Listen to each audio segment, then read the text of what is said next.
Hi everyone! Today I'd like to show you how to make a Dutch style apple pie, which is an apple pie that doesn't have the two layers of pastry dough on top and on the bottom.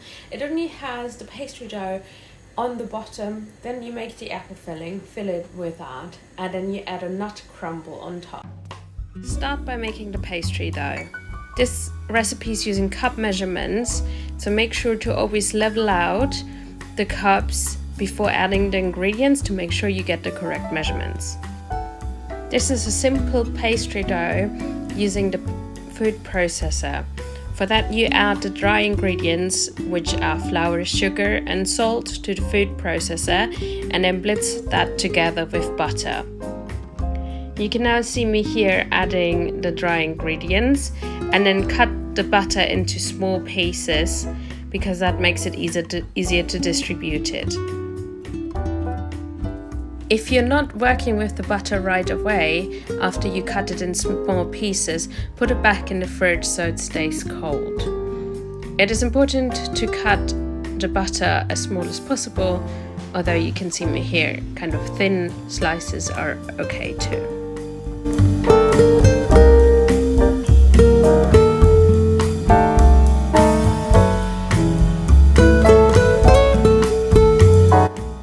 Then start by pulsing the dry ingredients just so they're combined, and then add the butter all over and try to distribute it evenly throughout the food processor.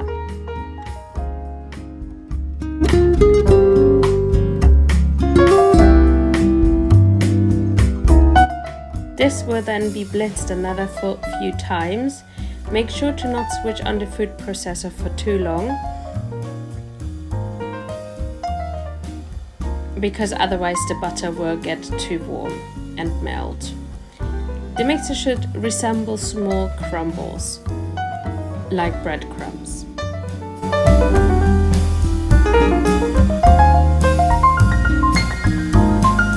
Add the mixture to a bowl to combine it all into a dough. You can see here that there are a few bigger pieces left. I could have blitzed it a couple more times, but it's okay like that as well.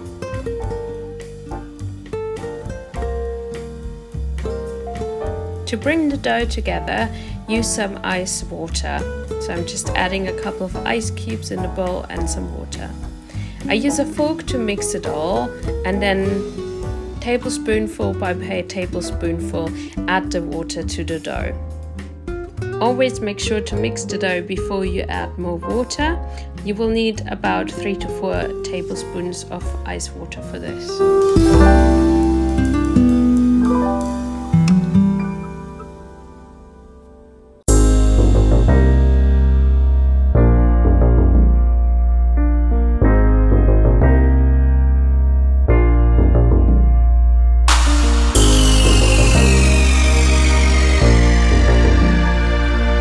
Test if the dough is ready by trying to form a ball with your hand.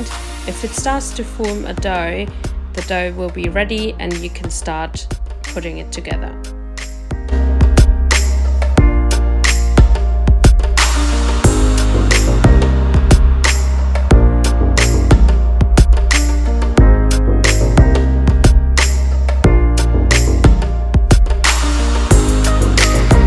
I dump the dough out on my work surface to have more space to work with, and then just try to bring it together. It's important not to knead the dough here, just try to get all the dry grumbles together to form a cohesive dough.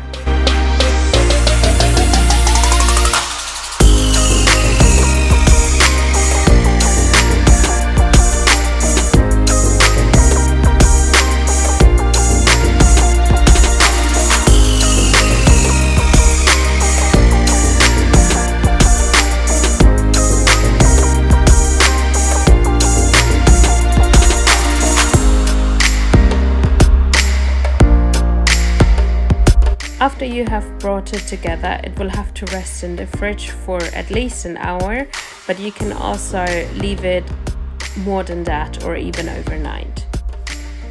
Wrap it in cling film or something similar so it doesn't get dry in the fridge.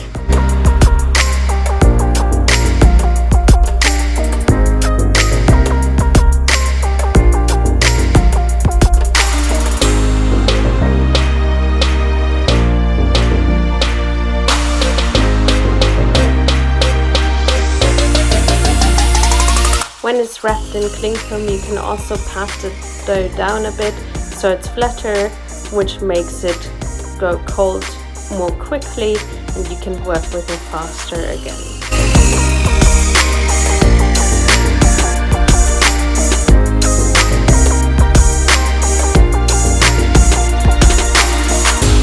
Next step is to prepare the apples.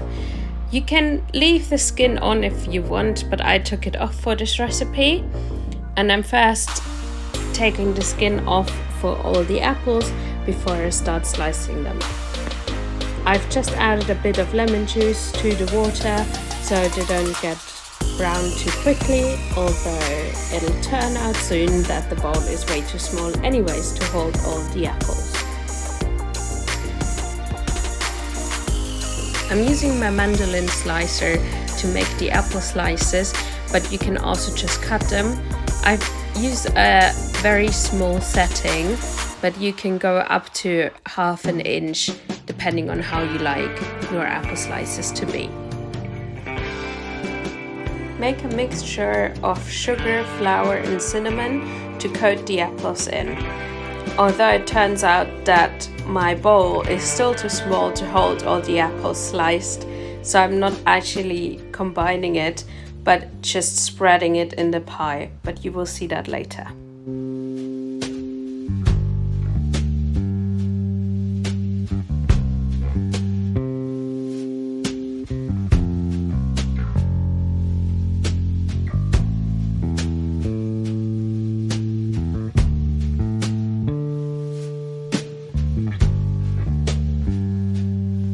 Start rolling out the dough on a floured surface.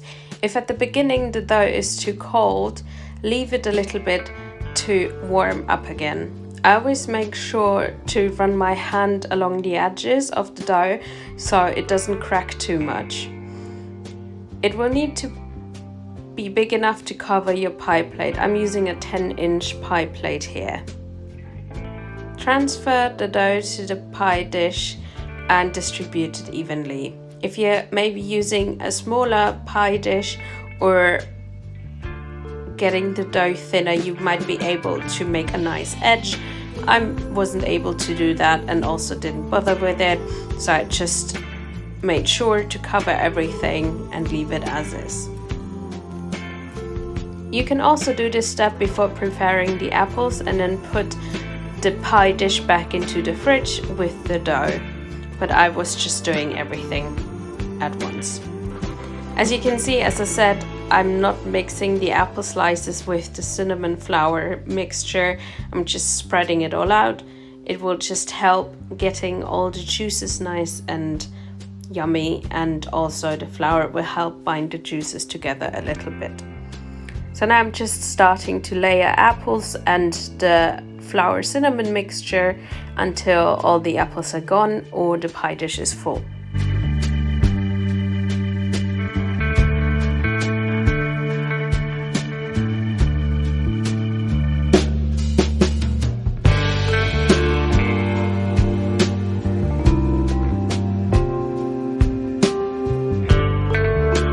Before baking, add a few pats of butter and then bake the dough for 30 minutes before adding the crumble topping.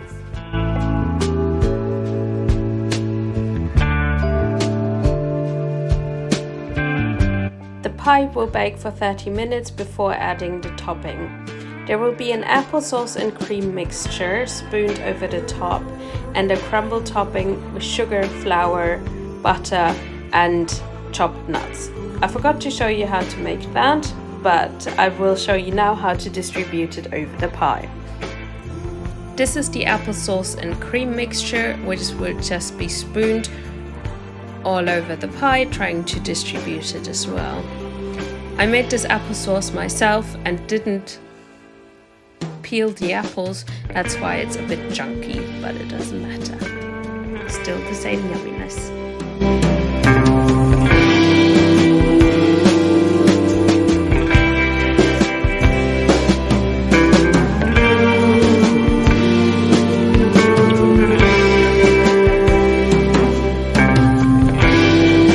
For the crumble, I used a mix of walnuts and hazelnuts, but you can also use almonds or pecans, or if you don't want to use any nuts, you can leave them out completely. There should be enough crumble to completely cover the pie and make it all yummy.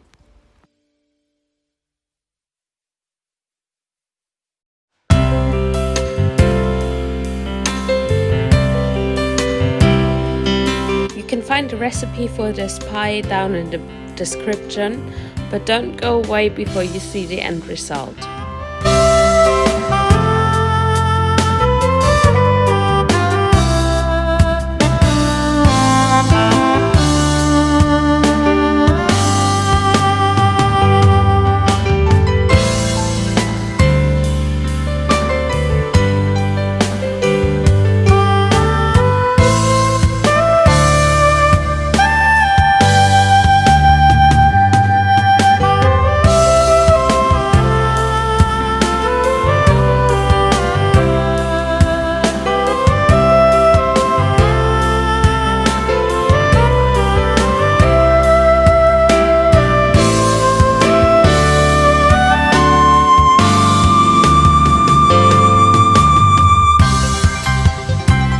Is then baked for another 30 to 40 minutes until the top is golden brown. If your edges get too brown, you can tint your cake with aluminium foil. And this is the result. I hope you enjoyed this video and that you're making this pie. If you're making it, let me know. I'd love to see some pictures.